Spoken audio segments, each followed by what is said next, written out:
UPI payments అన్నవి మన daily లైఫ్లో చాలా కామన్ అయిపోయాయి కదా. కానీ దీనివల్లనే బెంగళూరు జూలై 25న షట్ డౌన్ కాబోతుంది. ఎందుకో చెప్తా, ముందు ఈ రీల్ని లైక్ చేస్తూ ఇటువంటి రెగ్యులర్ న్యూస్ అప్డేట్స్ కోసం మన మనీ పర్స్ పేజ్ని అయితే ఫాలో అయిపోండి.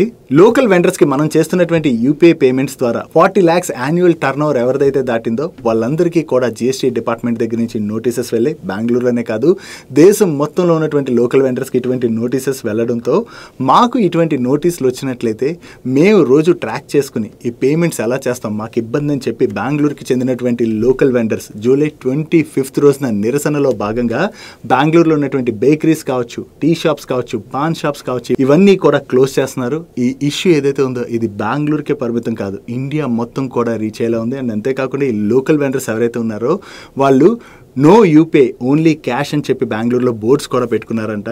సో ఇష్యూ రిలేటెడ్గా మీరేమనుకుంటున్నారు? 40 lakhs దాటినటువంటి లోకల్ వెండర్స్కి నోటీసెస్ రావడం కరెక్టా కాదా? కరెక్ట్ అయితే ఎస్ అని లేదా నో అని కింద కామెంట్ సెక్షన్లో కామెంట్ చేస్తూ ఈ రీల్ని ప్రతి ఒక్కరికి రీచ్ అయ్యేలా షేర్ చేసేయండి.